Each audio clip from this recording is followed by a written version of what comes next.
Usa ka pagtuo, usa ka tingog, usa ka katawhan.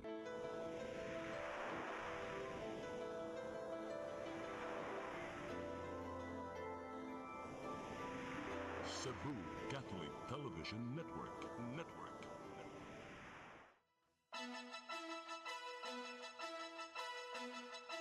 Uluhan sa mga balita sa Sayri 47. Siyudad sa Sugbo giawhag, magbato na lang og kaugalingong labayanan sa basura.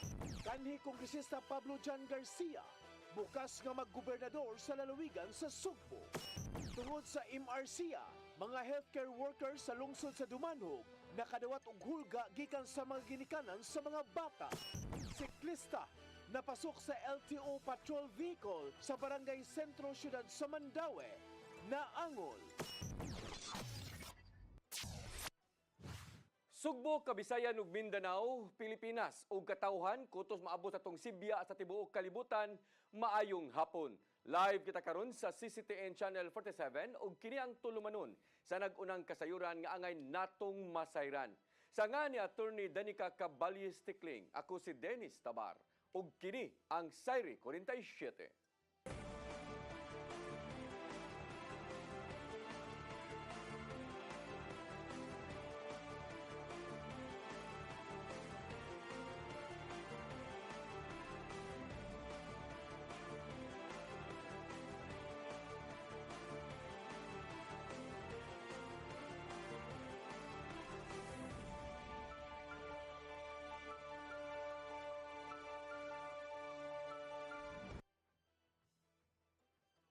O karon sa kumpletong detalye sa atong mga balita, giauhag ni Consul Franklin Ong ang Cebu City Government nga magbato na lang og kaugalingong labayanan sa basura.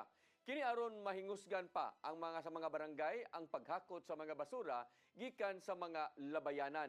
Nakita ni ex-officio member gikan sa Liga ng mga Barangay nga si Ong nga nagsalig kanunay ang dakbayan sa mga private landfill operators aron lang ipanglabay ang basura. Suma pa ni Ong nga gikabalakan usab sa mga tagbalay kung mahakot pa ba ang ilang mga basura gumikan lang kay sa kakuliang naangkon sa syudad. Maong giduso ni Ong nga magbaton og kaugalingong landfill aron dili na maglisod ang syudad sa waste management.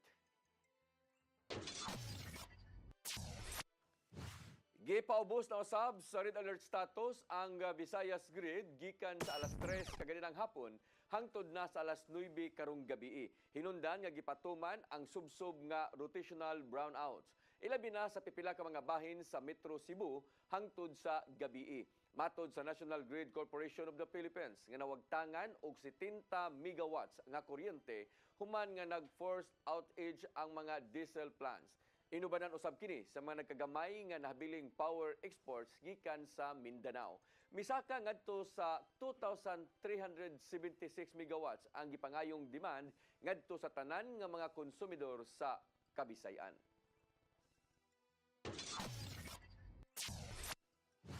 Giaprobahan sa Provincial Board ang katungdanan ni Cebu Provincial Disaster Risk Reduction and Management Office Chief nga si Dennis Pastor.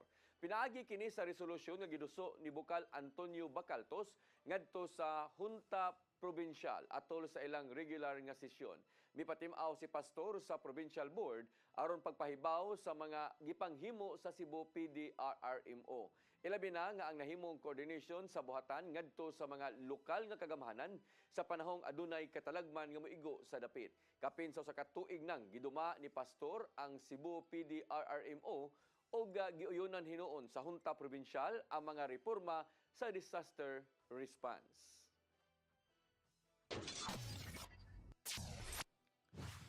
Pag-ibig fans nakatala og kapin 41 bilyones ka pesos nga kinitaan gikan sa Enero hangtod na sa Hunyo ning tuiga. Mas taas kini og 24% itandi sa susamang panahon sa miaging tuig. Ang kasayuran ihatod ni Gian Navarro. Nakatala ang Home Mutual Development Fund kung Pag-ibig Fund og 41.35 billion pesos nga net income gikan Enero hangtod Hunyo ning tuiga. Mas taas kini og 24% itandi sa susamang panahon niadtong tuig 2025. Matod sa report gikan sa Pag-ibig Fund nga resulta di ay kini sa mas gipaubos nga housing loan rates nga lang gitanyag ngadto sa mga miyembro. Inubanan usab kini sa malungtarong kinitaang nakuha gikan sa short-term loan portfolios, mas taas nga investment income ug disiplinadong cost management. Suma pa ni DSUD Secretary Jose Ramon Aliling, kinsang nangulo sa Pag-ibig Fund Board of Trustees nga pinaagi sa kusog nga kahimtang sa pagpanapi, mapatuman nila ang reforma ngadto sa pabalay sa ubang mga Pilipino. Dungan usab kini sa pagpalambo na usab sa panudlanan alang sa mga Pilipinong nanginahanglan nini pinagi silang savings. Niabot na 1.32 trillion pesos ang total assets sa Pag-ibig Fund sa first half ning tuiga. Mas taas usab kini yung 6% o 81 billion pesos sa susamang panahon nitong 2025. Matod ni Pag-ibig Fund Chief Executive Officer Marilyn Acosta nga mahimo mapaymuslan sa mga members ang kusog nga kinitaan sa Pag-ibig Fund pinagi sa igong dividendo. Samtang gilauman ni Acosta nga magmanambuon ang mga housing programs sa nasod, apil na ang pambansang pabahay para sa Pilipino program Con for PH. Gian Navarro, CCTN News. Kanhi Kongresista Pablo John Garcia bukas sa posibilidad sa pagpapili isip gobernador sa probinsya sa Sugbo karong umabot nga eleksyon sa 2028. Ang kasayuran ihatod ni RV Biluso. Gikonsiderar ni kanhi Kongresista Pablo John Garcia ang pagdagan pagkagobernador sa probinsya sa Sugbo sa umaabot nga piniliay sa 2028. Kini mo'y giangko ni Garcia diha sa usa ka interview sa usa ka media personality nga The Not So Late Show with Jason Monteclar online show. Akong gi-consider ka ng possibility. No, imo nang gilili. Yeah. Yeah, as you said, nagsige na kag pangonsulta. Giingong dili pa hinuon kini ang final nga desisyon. Hinuon giingong dili kini bag-o alang kaniya sanglit nakasuway na siya pagpapili sa samang posisyon ni adtong 2013. Subay sa unang impormasyon nga mitumaw gibutyag ni Garcia nga aduna na siya nasayran nga ang iyang igsuon nga si kanhi Cebu Governor Gwendolyn Garcia kinsa nangulo sab sa One Cebu. Giingong lahi ang ituboy pagkagobernador sa umaabot nga piniliay. Una nang mitumaw ang pangan ni Akop Bisaya Party List Representative Sunny Lagon. Gipasabot ni Garcia nga ang managlahing baruganan og paglantaw sa politika sa iyang igsuon dili na bag-o sa mga pamilya sa Pilipinas. Kay numduman nga mibiya ang kongresista sa One Cebu tungod sa desisyon sa partido nga suportahan ang kandidato presidential candidate Ferdinand Bongbong Marcos Jr. Si Garcia mi-resign kini isip Secretary General tungod sa disgusto sa kinsay suportahan sa presidential election sa partido. Iyang gidugang nga ang One Cebu dili na susama ka United sa miaging panahon. Sa kasamtangan, giangko ni Garcia nga lisod pildihon ang kasamtangang administrasyon kung ugaling dili maghiusa ang oposisyon sa umaabot nga piniliay. At this stage, I can say, no, I was also Secretary General of One Cebu. Karon, medyo it's not as united as before. Na yung mga kita nga cracks in the party One Cebu. Importante lang kung kinsay maka-unite niya ng opposition sa Kapitolyo karon. RV Veloso, CCTN News.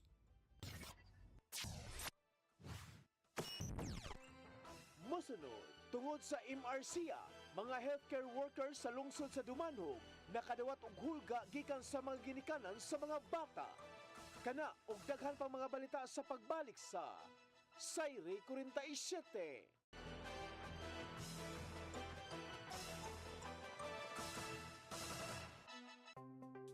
Discover the beauty of the Philippines.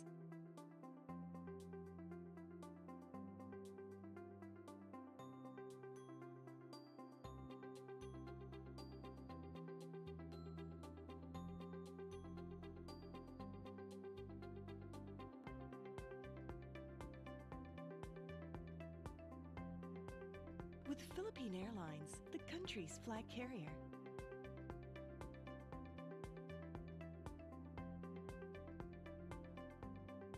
The airline that lets you feel the warmth of the nation.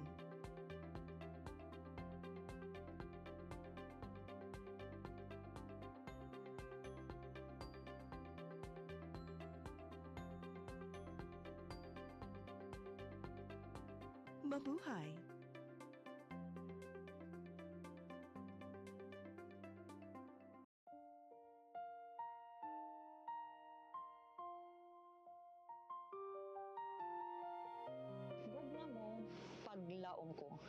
usa ka misyon sa gugma ug paglaom alang sa ato ang mga igsoon. Nga halos nawad ana og pagtuo sa ilang kaugmaon, daghan kanila ang nag-antos sa kalisod ug kasakit. Apan pinaagi sa gugma sa Ginoo, atong gipakita nga adunay mga tawo nga andam mutabang sa mupadayon ug paghatag ug paglaom. Ang tinuod nga gugma walay pili, bata man, tigulang, pobre man o adunahan, bisan pa sa mga mananap nga nagkinahanglan o kaluoy o pag-atiman. Kutob sa atong mahimo, magtinabangay kita sa paghatag o kahayag sa ilahang kinabuhi. Busa, mga igsoon, hinahot nga ablihan nato ang atong kasing-kasing sa pagtabang sa uban. Ang inyong gamay nga tabang mahimo ng dako nga paglaom alang sa nanginhanglan. Kamo mahimong instrumento sa gugma o panalangin sa Ginoo. Kini ang programa nga Gugma Mo, Paglaom Ko. Daghang salamat ang inyong alagad si Miss J.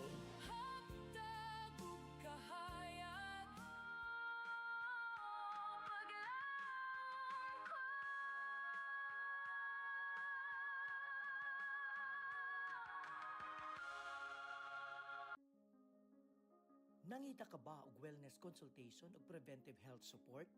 Ozone po will help, no? So pinapapasok niya kasi po ang oxygen sa cells.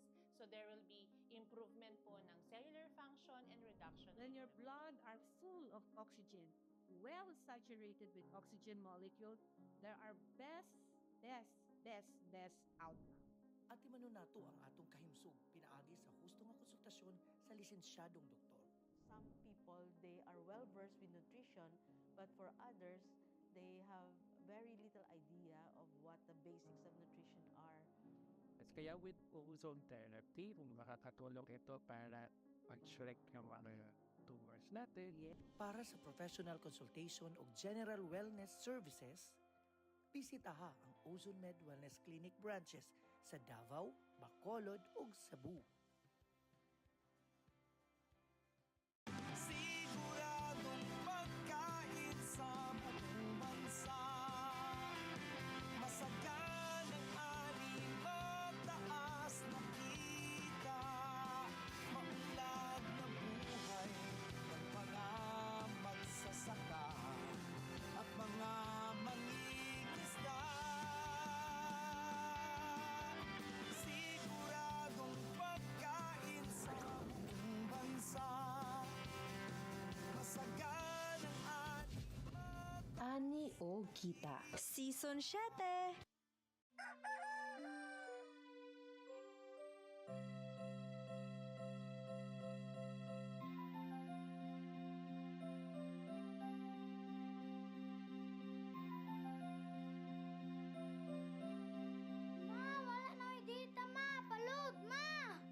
Sorry ma'am, na-late ko. Nangita pa mong para internet sa kong anak, ma'am. Ay, wala na problema. Pag-sinisibo! Sinisibo, sinisibo. For your internet connection. And for the signal of your cable TV. So fast and straight that transmission to your phone. Sinisibo! Sinisibo, sinisibo. Offers you to have fiber optics. For your viewing experience, perfect and clear, so fine. So great and affordable for you to enjoy. Sinisibo!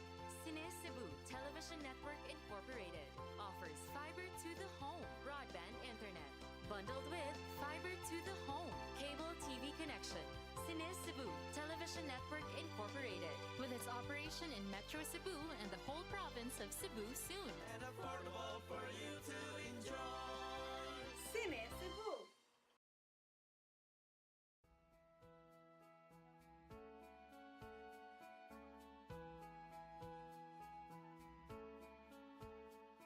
You're giving your all in His glory, touching each heart and soul by spreading His words and wonderful deeds that send forth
Connection. Sinis Cebu Television Network Incorporated, with its operation in Metro Cebu and the whole province of Cebu soon. And affordable for you to enjoy. Cine Cebu.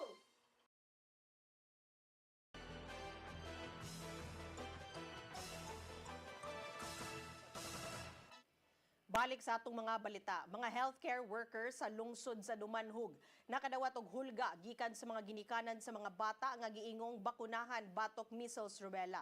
Dumanhog Mayor Gungon Hika mipasidaan nga mag-atubang og tukmang silot ang bisan kinsang manghulga sa mga healthcare workers sa barangay. Ang kasayuran hatod ni RV Veloso. Gipasidan-an ni Dumanhog Mayor Efren Gungun Hika nga magatubang og tukmang silot ang mga tawo nga masuta nga maoy nang hulga sa may healthcare workers ug nagpakatap diha sa social media nga giingong dunay bata nga namatay human mabakunahi sa measles rubella vaccine sa lungsod. Gimando sab niya ang kapulisan sa paghibo og investigasyon sa kung kinsa ang nagpaluyo sa pagpakatap sa giingong fake news sa lungsod. Giklaro sa mayor nga walay bata nga namatay sa maong bakuna. Nasayran nga gipatuman ang pagpamakuna batok measles rubella sumad Agosto 10 di informal kining gilusad sa kagamhanan sa probinsya sa Sugbo ug Department of Health kon DOH-7. Kini nga bakuna kombinasyon kini nga makatabang nga malikayan ang measles ug rubella nga nagtangtang sa dakong hulga sa panglawas ug kinabuhi sa usa ka bata nga nag-edad 6 ka buwan ngadto na sa 5 anyos. Matod ni Hika nga ipatuman sa lungsod ang striktong medical standards pagsiguro usab nga luwas ug epektibo ang pagpahigayon sa immunization program sa mga bata.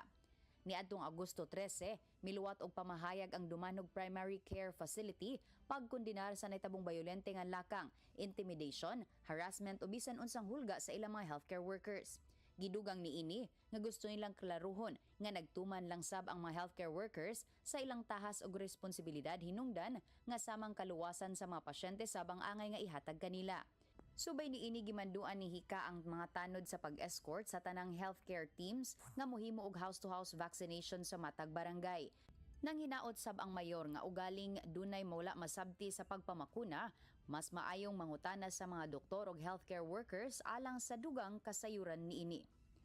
RV Veloso, CCTN News. Mandawi City Health Office nakatala og minus nga gidaghanon sa mga batang nagpabakuna batok sa measles rubella. Ilang gingusgan ang kampanya pag-edukar sa mga ginikanan. Ang kasayuran ni hatod ni Mary Rose Sagarino. Nanawagan ang Mandawi City Health Office sa mga ginikanan nga pabakunahan ang ilang mga anak batok sa tipdas o rubella. Kinihuman mo kabat lang sa 10% sa target nga populasyon ang nabakunahan sud sa 4 ka adlaw nga supplemental immunization campaign. Mato ni Dr. Debra Maria Katulong nga nabansay ang mga nurse, midwife, mga barangay health workers aron ipatuman ang kampanya subay sa mga giya sa Department of Health. Gihangyo ni Katulong ang mga ginikanan nga maminaw sa mga health worker ug eksperto sa panlawas imbis nga mosalig sa dili kumpirmadong impormasyon nga gipakatap sa social media. Malikayan sila sa sakit nga tipdas. Makinaot lang nga magkinabangay na ta this time because we don't want another round of tanang epidemic no nga sama sa atong nasulayan sa katong panahon sa COVID. So again, tanang pabakuna atong mga anak. Protektado karon hilsog sa umabot tungod sa ato ang gihatag nga bakuna. Naglibot karon ang mga vaccination team sa nagkalain-laing sitio ug purok sa 20 city ka barangay sa Mandawi aron mabakunahan ang mga batang nag-edad og 5 ka buwan hangtod sa kapin 2 ka tuig aron maprotektahan sila batok sa tipdas ug mga komplikasyon niini. Moabot sa 30,000 ang target nga mabakunahan nga mga bata sa Mandawi, apan 3,000 pa ang nagpabakuna samtang moabot sa dulan sa 600 ka mga ginikanan ang nagdumili matag adlaw sa pagpabakuna sa ilang mga anak. Si Nix Aligado, coordinator sa National Immunization Program sa Mandawi City Health Office, miingon nga usa sa mga nagunang hinungdan mao ang vaccine hesitancy og dili mao nga impormasyon nga gipakatap sa social media. Matod ni Aligado nga adunay pipila ka bata nga adunay reaksyon human sa pagpabakuna apan normal ra kini. Yes, let's be factual lang. Naagi mga ni-report, no? Pero walay severe na adverse event. Ang common ra nga actually nga ako na-receive as coordinator sa immunization is katurang mga mild rashes nga localized ra, meaning nara sa area kung asa injection site o pain sa injection site Ang uban pod mild fever which is one episode lang then pagka next day. Gipasidanan usab ni alegado nga mas dako ang risgo sa mga batang wala mabakunahi nga makasinati og mas grabe nga komplikasyon kung matakdan og tipdas, lakip na ang pneumonia ug encephalitis. Nagpadayon ang mga health workers sa paghatag og health education ug pagtubag sa mga pangutana ug kabalaka sa mga ginikanan, ilabi na sa mga komunidad nga nagdumili sa pagpabakuna. Mary Rose Sagarino, CCTN News. Kinahanglang nagagikan sa Espiritu Santo ang sakto o responsableng paggamit sa social media. Kini ang nahimong pag-aghat ni Cebu Archbishop Alberto Uy may labot na sa mga panghitabo sa nasod nga nahimong sumsuman sa internet. Gikabalakan sa Arsobispo ang panagbahin-bahin sa katawhan, gumikan lang sa mga social media posts nga maoy nakapalagot sa managsumpaking baruganan. Alang niya, buhat lang sa daotang espiritu ang mga online posts o panahom nga naninguhang makapaguba sa panaghiusa sa nasod. Mao gidasig ni Uy ang katawhan nga kung mahimo gamiton ang mga online platforms nga maoy makapadasik ngadto sa katawhan.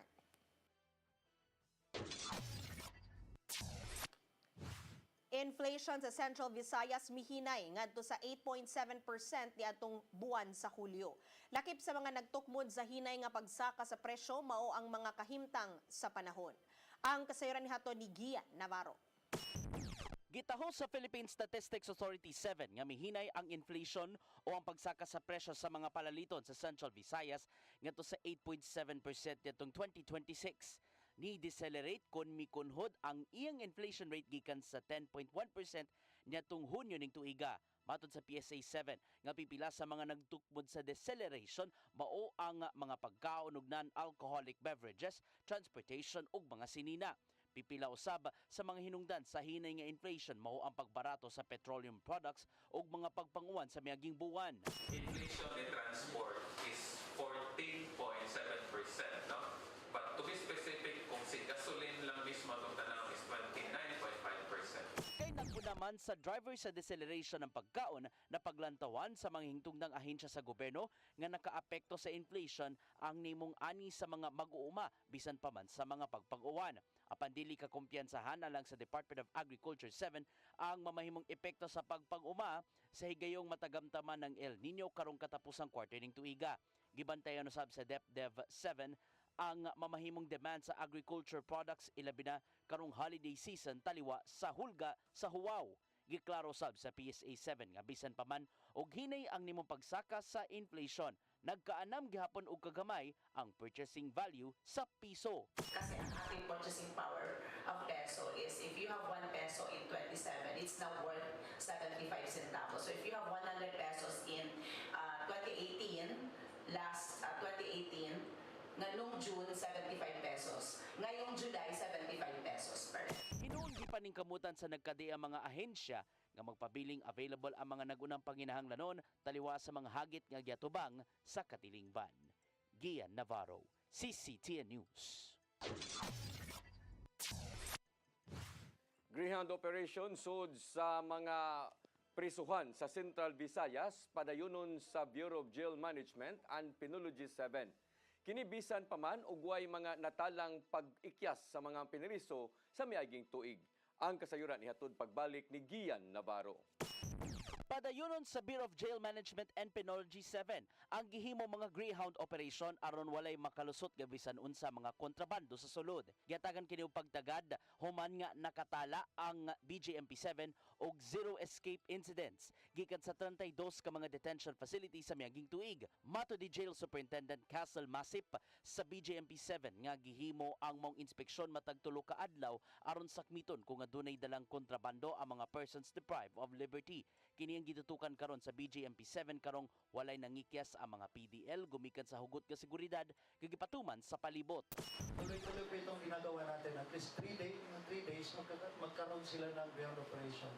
Hindi lang po sa jail facility, but we encourage the jail. Meron pa rin silang compliance with regards sa ground operation together with the law enforcement agencies. Gibunyag usab ni Jail Superintendent Masip nga ipaubos usab sa makuting inspection ang ilang mga kawani ubos sa programang Task Force Pagmasid. gisiguro nilang walay dalang bisan unsang kontrabando ang mga jail personnel aron di makalusot sa pasilidad. Ipatuman kini sugod karong Agosto 15 sa mga jail facilities sa rehiyon. So this is a preemptive measure para at least laging pinagdududahan nila na paano makapagpapasok ang PDL sa loob ng kulungan, mga personnel yan. Susamo-sabang gipatuman sa mga lokal nga jail facilities aron masigurong walay kontrabandong makalusot sa ilang palibot. Pangsilutan ni noon ang kinsang mapamatud-an nga nagdala og mga ginadiling butang sa sulod sa selda.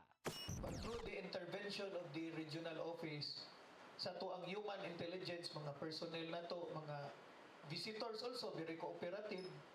So atuan na silang na stop, na intervene prior to entry. Ian Navarro, CCTN News. Musunod, siklista napasok sa LTO patrol vehicle sa Barangay Sentro, Siyudad sa Mandaue, naangol. Kana og daghan pang mga balita sa pagbalik sa Sayri 47.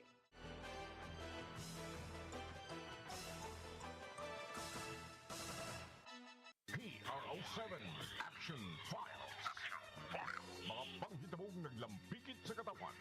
Gihatagan ng aksyon o kasulbaran sa kapulisan. PRO7 Action Files.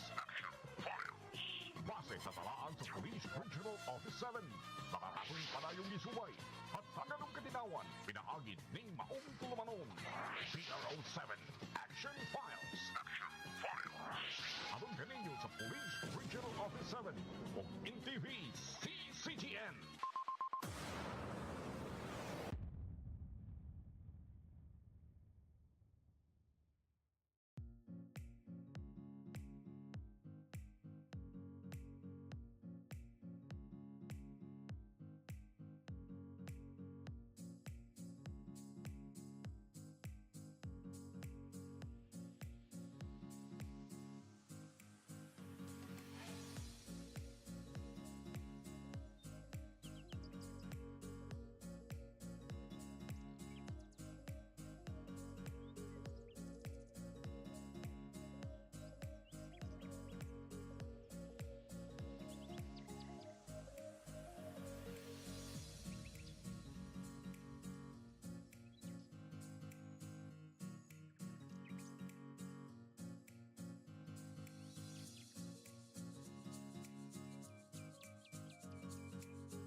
Sorry ma'am, na late ko.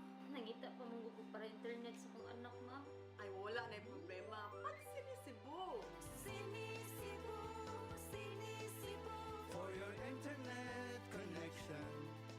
And for the signal of your cable TV. So fast and straight, the transmission to your home. Sinisibo. Sinisibo, sinisibo. Offers you to have fiber optics. For your viewing experience, perfect and clear, so fun. So great and affordable for you to enjoy. Sinisibo. Cine Cebu Television Network Incorporated offers fiber to the home broadband internet. Bundled with fiber to the home cable TV connection. Cine Cebu Television Network Incorporated with its operation in Metro Cebu and the whole province of Cebu soon. And affordable for you to enjoy. Sinisibo. Ang kinabuhi puno sa hagit.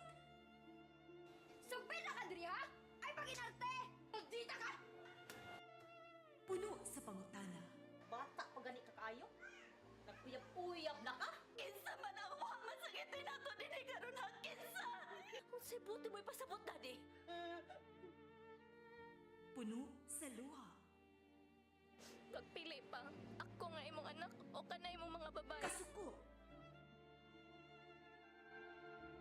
Yung nananado pa. Ano itang ka ni Papa?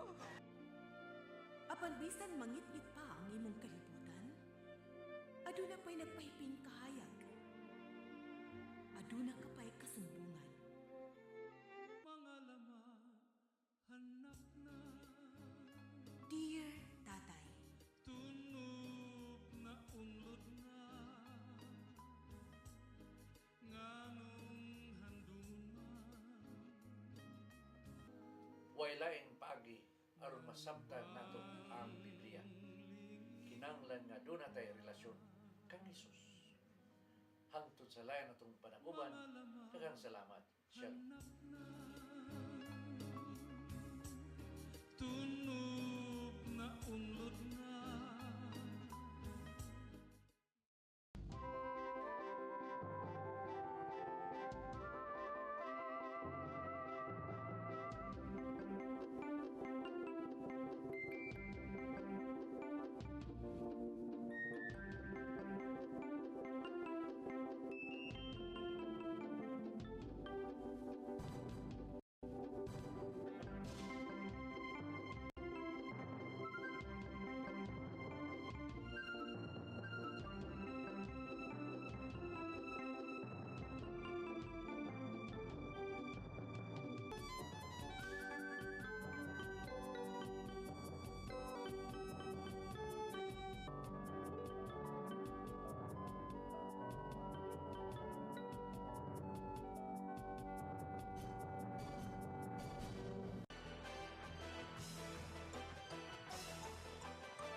Balik sa ato mga balita, siklista na angol human mapasok sa LTO patrol vehicle sa Barangay Sentro, Syudad sa Mandaue. Hinoon nagkasabot ra ang duha ka mga habig. Ang kasayuran ihatod ni Mary Rose Sagarino. Sa CCTV footage sa Dan A. Soriano, makita ang sakyanan sa Land Transportation Office nga pa-right turn. Samtang ang duha ka siklista ang may balhin og lane ug nasagiran sa usa ang laing bisikleta. Hinungdan nga ang usa ka siklista ang napasok sa sakyanan sa LTO 7. Nasamad ang siklista sa iyang dunggan ug nakaangkon og gara sa pipila ka bahin sa iyang kalawasan. Wala ra hinuon kini nagrabihan. Dali siyang gida sa tambalanan. Ang insidente nahitabo kagahapon sa hapon sa A. Soriano sa Barangay Sentro sa siyudad sa Mandaue. Matod ni LTO 7 Legal Officer Attorney Vincent Santiago nga ang maong intersection nagtugot sa mga sakyanan nga mo right turn anytime with care.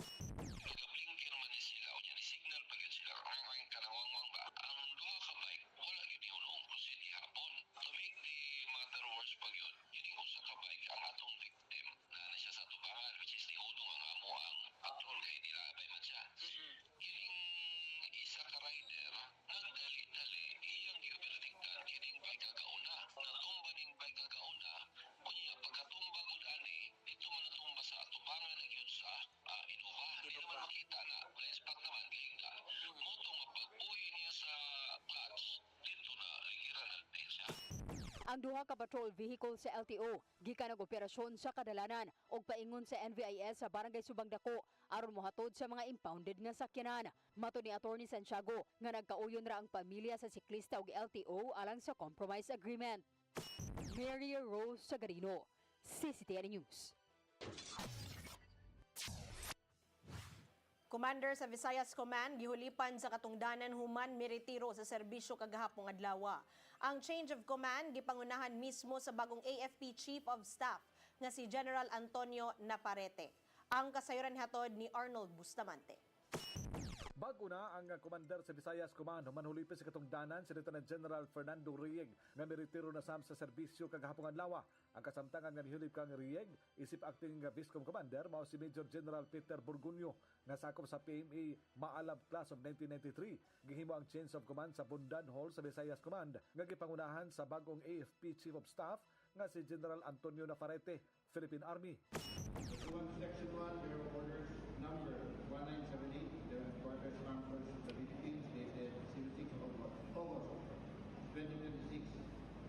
I hereby release my position as Commander, Visayas Command, Armed Forces of the Philippines, effective this date, and I sign the president. I stand before you today with deep humility and a strong sense of commitment as I accept the trust placed in me to serve as acting commander of the Visayas Command. Si Rieg nahimong Visayas Command Commander gikan sa Abril 2024 hangtod sa Agosto 12, 2026 dinsulod sa kapinduha ka tuig nga nangulog gidayeg kini sa bagong AFP Chief of Staff tungod sa kadaghan sa mga accomplishment nini. Matud ni Nafarete ubos sa liderato ni Rieg nahimong lig-on ang Visayas Command nga giilang nga labing masarigan nga puwersa sa mga sundalo nga naghatag sa seguridad sa komunidad sa Visayas Region. Lieutenant General Fernando M. Reyes, your time as Commander of Visayas Command has been marked by steady leadership and results. Under your leadership, VISCOM remained a strong and reliable force in the Visayas. Nahimong malampuson usabang kasundaluhan sa Kabisayan sa ilahang kampanya batok Communist Terrorist Group nga mao'y angayan nga ipadayon sa bagong mihulip nini sa katungdanan. Giangko ni General Nafarete nga daghang hagit nga giatubang aga mga sugboanon sa milabay nga mga buwan sama sa natabong linog ug bagyo apan gamikan sa mga liderato sa Visayas Command nahatag nila ang ilahang mandato nga mga pagtabang sa mga humanitarian assistance ug disaster response. VISCOM sustained operations that contributed to the continued degradation of communist terrorist group capabilities across the Visayas. At the same time, the command strengthened its maritime security posture, enhanced joint interoperability, and improved its readiness for humanitarian assistance and disaster response. Masaligon ni sa Nafarete sa bagong acting commander sa VISCOM nga mapadayon niini ang nahimo sa iyang hulipan sa katungdanan. Naana ang tanan nga mga resources sa VISCOM aron makabot ang tinguha nga mahimong International Organization for Standardization kun ISO. Bisa na pa sa temporary nga kapasidad ang katungdanan ni Burgunyo apan gipasalig niini nga mohimo siya sa iyang gisangon nga trabaho kaniya. Arnold Bustamante, CCTV News. Mao kadto naglangkob sa ato mga balita sa Sayri 47. Ako si Dennis Tabar. Ako si Danica Caballas Tecling, hangtod ugma sa inyong paboritong tulumanon. Sayri 47.